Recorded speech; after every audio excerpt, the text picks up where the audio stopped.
Welcome back. You're listening to the Voice of Russia in London. I'm James Reinl with today's debate on Syria and Russian foreign policy butting up against the West. One typically associates the burning of flags with the stars and bars of the United States, going up in flames over Washington's actions overseas. Not so this week. The flags of Russia and China have been burned symbolically in parts of the Arab world, a protest over those two countries vetoing a draft UN Security Council resolution on Syria. In doing so, Moscow and Beijing jointly torpedoed a Western and Arab-backed document that would have condemned Syria's President Bashar al-Assad and called on him to transfer powers to his deputy. But on Tuesday, the Russian flag was not being burned, but waved among a group of thousands of cheering Syrians. They were greeting Russia's foreign minister, Sergei Lavrov, who arrived in Damascus for talks with embattled President Assad on the country's escalating violence. Russia is sticking by its troubled Middle Eastern ally Assad despite the international opprobrium it has received. Moscow's motives are heavily scrutinized. Is it concerned that Syria will implode into Lebanon-style interreligious bloodshed, or does it want to hang on to its only military base outside the former Soviet Union, keep on selling arms to the Assad regime, or just maintain one Middle Eastern ally following the ouster of Libya's Muammar Gaddafi? Or is there something broader happening here? After Libya's future being determined by NATO airstrikes, is Russia concerned about the US and Europe imposing their will and making a stand here in Damascus? Is the opposition of further curbs on Iran's alleged nuclear weapons program further indication of a knee-jerk rejection of Western goals? To look at all of this, we're hosting a debate in our London studios. I'm joined by Aleksandr Nekrasov, a former advisor to the Kremlin, Edward Burke, a foreign policy analyst from a think tank called the Center for European Reform, and over the phone from Moscow by Israel Shamir, a Middle Eastern analyst. Aleksandr, starting with you, what do you make of Lavrov's visit to Damascus? What leverage does he really have there? Well, I think Lavrov has quite substantial leverage, and I think that he will probably be talking to President Assad about a peaceful transition as one option, a peaceful transition of power, because that's what Russia really wants. But I think that the United Nations, once again, has proven that it's not really good when it comes to security matters. Now, Sergei Lavrov asked the Security Council to delay the vote until his trip to Damascus. And that might have actually changed the whole situation. Unfortunately, the United Nations and the West were trying to push through that resolution as quickly as possible and didn't listen to any advice. That's one point. Second point, if you read the text of the resolution carefully, you would realize that it was unenforceable.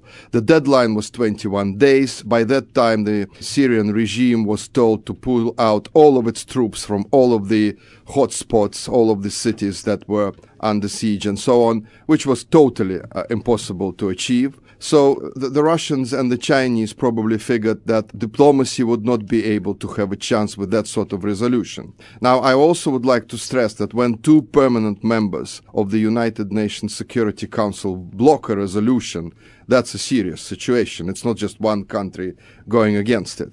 So, on the whole, I think the United Nations has failed again to live up to its expectations. I think that the West was once again demonstrating its eagerness to use military force as quickly as possible for regime change. And also I think that there was a lot of misunderstanding going on generally because, for example, when the West has accused Russia of supplying weapons to the regime, which are used supposedly to suppress the protests, this is not true because Russia is supplying anti-ship and anti-aircraft systems, and you don't use such systems against your population. There are no firearms that are being supplied. So, you know, there's a lot of contradictions and a lot of posturing and PR going on, and I think everybody should step aside and just give time for diplomacy to start working so that we don't have another Libya where, by the way, a civil war is raging at the moment.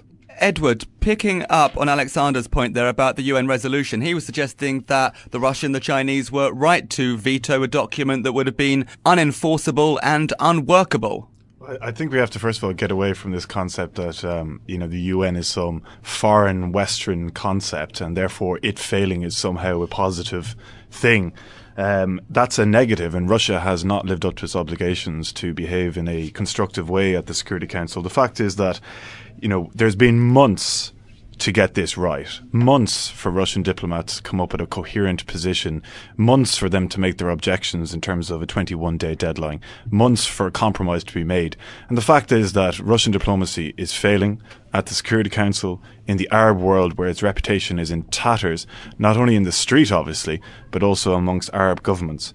And frankly, this is simply a very difficult, sad day for Russia in terms of its international reputation. Israel, can I let you pick up on a few points there? Edward was suggesting that Russia's diplomacy is in tatters, that it's been unconstructive and hasn't advanced a coherent position on Syria. How do you see that? Well, in my view, Russian diplomacy was just fine.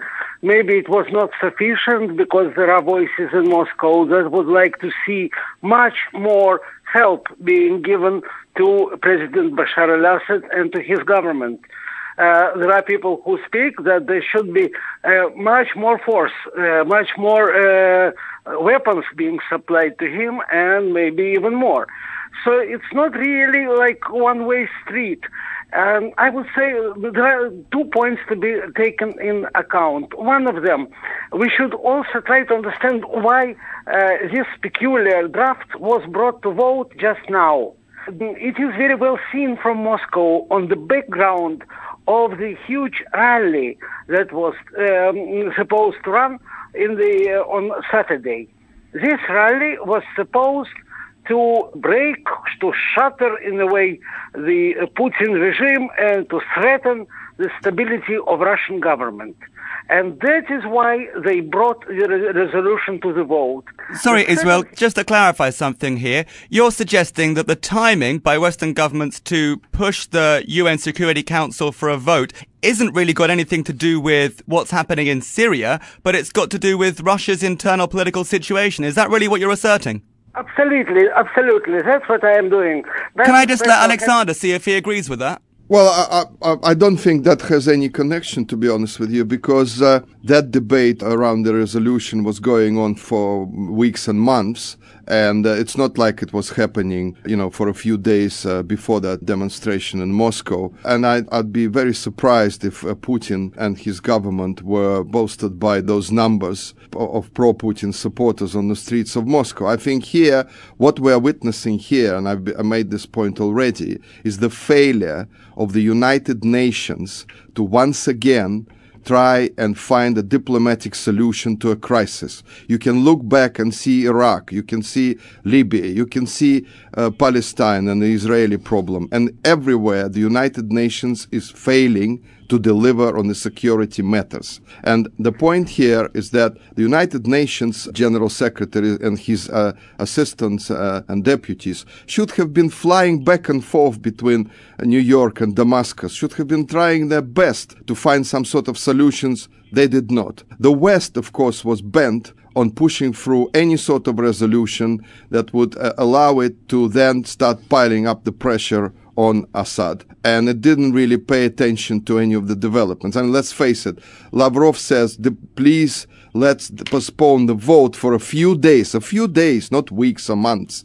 I need to fly to Damascus to talk to Assad. No way. Nobody agrees. I think Ban Ki-moon should really step down and resign after that. Edward, hang on as well, we'll come to you in a second because I know Edward wants to speak here, but the most positive interpretation you can give of Russia's approach to Syria is that they're trying to buy time and to create the situation under which there can be a political solution. Frankly, we're out of time. I mean, the people are dying in the streets of Homs, Hama, Damascus. It's what's going on right now is no doubt a large-scale massacre of a civilian population, and there is armed resistance obviously, but I mean I think there is no doubt that when you bring tanks and weapons and heavy ordnance into the neighborhoods of Homs and other cities in Damascus, you're going to result in mass civilian casualties. And that's what we're seeing right now. So we're out of time in terms of the behavior of the Syrian regime. I agree, by the way. I think, not everything in this resolution was perfect. Absolutely. I think the focus on Assad in the same way as they focused on the personality of Gaddafi in Libya is perhaps misguided, because the Syrian regime is a very different regime to that of other countries. And in fact, it's more horizontal in terms of leadership. This resolution was by no means perfect. But the problem was that we've been waiting too long for Russia to come up with a better resolution, to come up with a resolution that also dissuades their ally to stop these horrendous massacres of the civilian populace of Syria. And so we don't really have a counter-proposal that's worth articulating in the Security Council from Russia. So that's poor diplomacy. That's what we need, is better diplomacy. And in Europe, frankly, Israel, this is not some type of European conspiracy to topple or to sort of destabilize Russia. This is really about Syria. And in fact, Germany and other European countries are very embarrassed by the position taken by Russia. They want better relations with Moscow. They don't want to have this big spat. And it's very embarrassing for an EU member state like Cyprus, which has been so close to Russia, to have to suddenly embargo Russian weapons, which are en route to Syria last month, at a time when, the blood is flowing in the streets. Women and children are being shot indiscriminately by the Syrian security forces. So it's bad Russian diplomacy. That's the problem. Don't get me wrong. Western diplomacy isn't perfect either. But we need urgently to find a compromise. And Lavrov is not seen as an impartial interlocutor in Syria. The opposition simply do not trust Lavrov. And that is a serious problem that we have. So his attempts to portray himself as some impartial, neutral mediator are a long way from the reality in terms of public opinion. You're listening to The Voice of Russia. I'm James Reinl, and we're hosting a debate on Syria, Russian foreign policy, and a diplomatic standoff with the West. To look at this, I'm joined by Aleksandr Nekrasov, a former advisor to the Kremlin, Edward Burke, a foreign policy analyst for a think tank called the Center for European Reform, and over the phone from Moscow by Israel Shamir, a Middle East expert.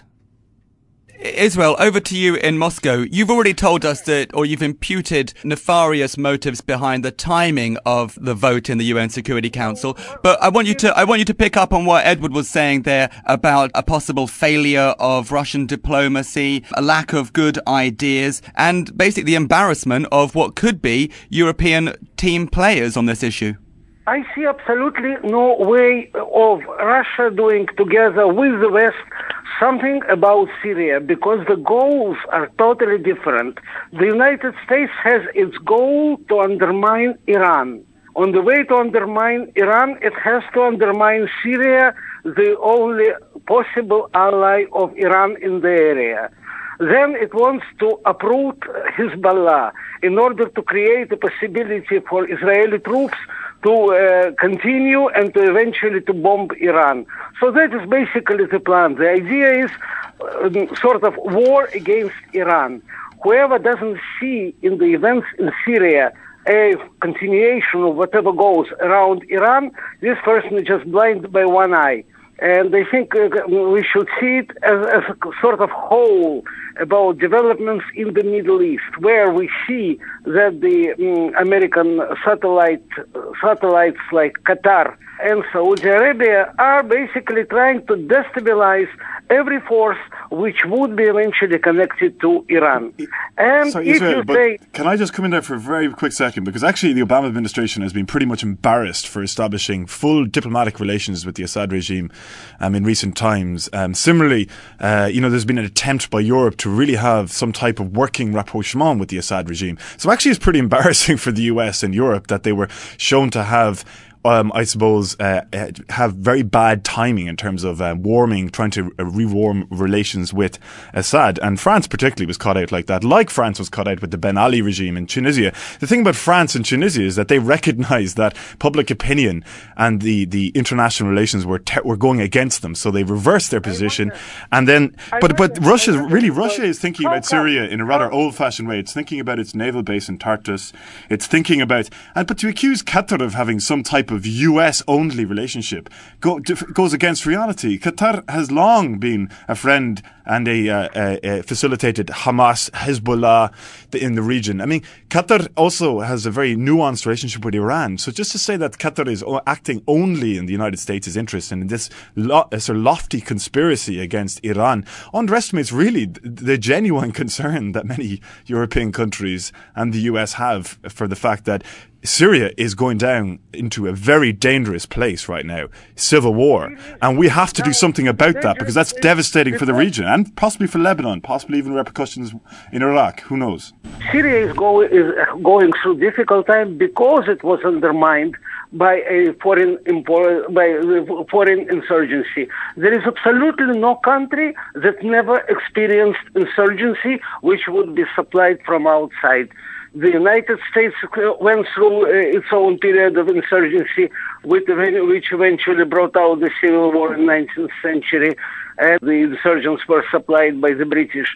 So, or let's say, to my memory, I am kind of old man enough to remember Vietnam, where I served as a foreign correspondent, and I do remember insurgency in South Vietnam, which was suppressed with extreme bloody ruthlessness by the United States. Whoever saw Vietnam would never believe the United States cares about civil population. 5 million people there in cold blood. So very, very difficult for me or for anybody of my experience to think that what they do because they think about good life and health of people of Syria. On the other hand, if you say that friendship with Bashar al-Assad was embarrassing for President Obama, I did not notice that President Obama was embarrassed by his good relations with Prime Minister Netanyahu, whose government on a daily basis kills unarmed Palestinians. Other way around, President Obama supplies him with weapons and with the United Nations support. So we should kind of try, on this program anyway, try to keep a little bit off this endless hypocrisy of presenting the West as somebody who is beneficially acting for somebody. But we are drifting away from the current situation, I think, with this. The point here is this. Why did the Chinese and the Russians block this resolution? If they would have gone along with the flow, imagine what would have happened in Syria. Assad would have been pinned to the wall. He would have become desperate. His supporters would have become desperate. We would have seen bloodshed on a scale unheard of before. So I think Russia and China did the right thing. They cooled the situation down for a while, temporarily at least. They're trying to let diplomacy work. And if they would have supported or abstained from this resolution, we would see now thousands of people get killed. And another point, this black and white approach to civil wars is really becoming tiring. We've seen this in Kosovo, we've seen this in Libya, now we're seeing it in Syria. This war has two sides. Actually, it has many other sides, many more sides. And don't forget that the arms are being shipped into Syria to the opposition. Anyone who is naive enough to say that they're just fighting with rifles against tanks is delusional, to be honest. Of course, the arms are being shipped in, and that's why we see the fighting getting fiercer and fiercer. And that is why the Russian approach is much more realistic than the approach of the so-called international community that seems to be run by America, Britain, and France at the moment. So I think we should applaud, Sergei Lavrov. I would urge you to reconsider that statement, because if you believe that the governments of Tunisia, the governments of Egypt, the governments of Turkey are, Western stooges, US controlled, then I think you're sadly mistaken. And I think Turkey is very concerned about stability in Syria. That's why it wants to see the immediate curtailment of violence on the scale that we've seen it. And for Russia to lose and to see its relations diminished and receive such criticism from places like Ankara, Tunis, this is not Washington, Paris, Berlin. This is London. This is from developing world countries who have themselves had difficult relations with Western powers in the past. So it's not just, you talked about black and white, but you then draw another black and white picture, which is unfair. And the fact is that we have to deal with an escalating problem of violence in Syria that is destabilizing already a very, very dangerous part of the world. So what I want is what we need is what we need is from Lavrov is more than words. We need solutions. We need Lavrov to propose something, not just this rejectionist attitude, posturing that he takes, which means that every day hundreds of people are being killed. Not necessarily there is a solution. We should also understand that such insurgencies can last for a long time. Vietnam lasted for 10 years. So, it's not impossible that it would take a long time. Look at Libya, where we experienced it just now, very recently. And we saw the Western intervention that killed a lot of people, brought no result. So what was especially important about rushing through with so-called solution in Libya? No, in my view, until the Western community would not succeed to stop Israeli attacks on Gaza, there is not much to speak about Syria. Until the Western fleet wouldn't move itself away from the Persian Gulf, away from the shores of Iran, there is not really much to speak about settling things down. There is no chance for things to become peaceful. I think Russian diplomacy, by doing what it did, it really showed its newfound strengths. That's a really nice point that I want to put to the guys in the studio here. Israel was referring to this newfound strength of Russian diplomacy. The question I've got to you, and it's a kind of final question because we're running out of time here, is the extent to which Russia's behaviour on Syria has been influenced by, for example, the NATO airstrikes on Libya and the West controlling what happened there, and possibly even asking the Russian position to oppose any further sanctions through UN Security Council in Iran over its alleged nuclear weapons program.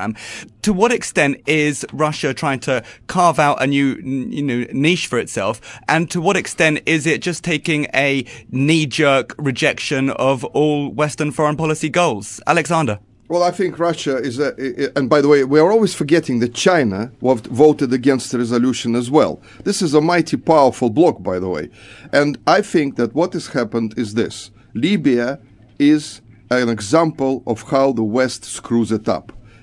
Having all this wonderful democracy, liberty, freedom, and then we see interventions, aggression. By the way, if you look at the resolution on Libya, the West broke every important point of that resolution, every single one.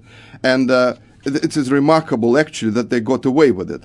As regards the so-called criticism coming from the Middle Eastern countries and other developing countries, I think it's been greatly overrated. I think many of the countries actually support what Russia and China did.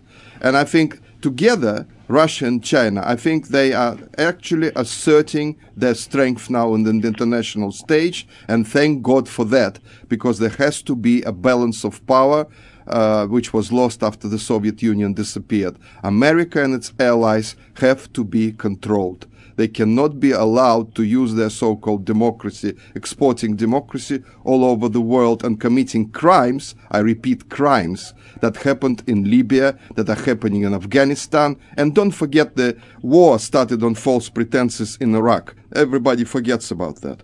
Edward, I'm going to put that one to you. It's final comments time. Russia and China asserting their strength on the world stage, and thank God for that. No, I think it's absolutely tragic that you try and attempt to portray Syria as it should be used by Moscow as strategic quid pro quo when people are, when innocent civilians are being killed in their hundreds on the streets today. And I think that's a very ugly picture of Russian diplomacy if they're going to use, for example, the presence of the US Fifth Fleet in Bahrain as a leverage, as the Syria situation as leverage. This is a crime against humanity, what is being occurring in Syria right now. It needs to be dealt with. We want to see we need to see better Russian diplomacy on this. We want to see Russia as a responsible UN actor, not simply just instinctively opposing everything that the West does, trying to play strategic blackmail against the West on this issue. This is bigger than that. It's more important than that. It's about principles of humanity, about international relations. So I'll just say that, to be honest with you, in my view, Russia is not carving out a niche for diplomacy in this action. In fact, Lavrov could really write the book on how to lose friends and alienate people. That was Edward Burke giving an ugly picture of Russian diplomacy. Edward Burke's a foreign policy analyst for the Centre for European Reform, a think tank in London. I was also joined by Aleksandr Nekrasov, a former advisor to the Kremlin, and over the phone from Moscow by Israel Shamir, a Middle East expert. You're listening to The Voice of Russia. I'm James Reinl. Stay tuned. We'll be back shortly.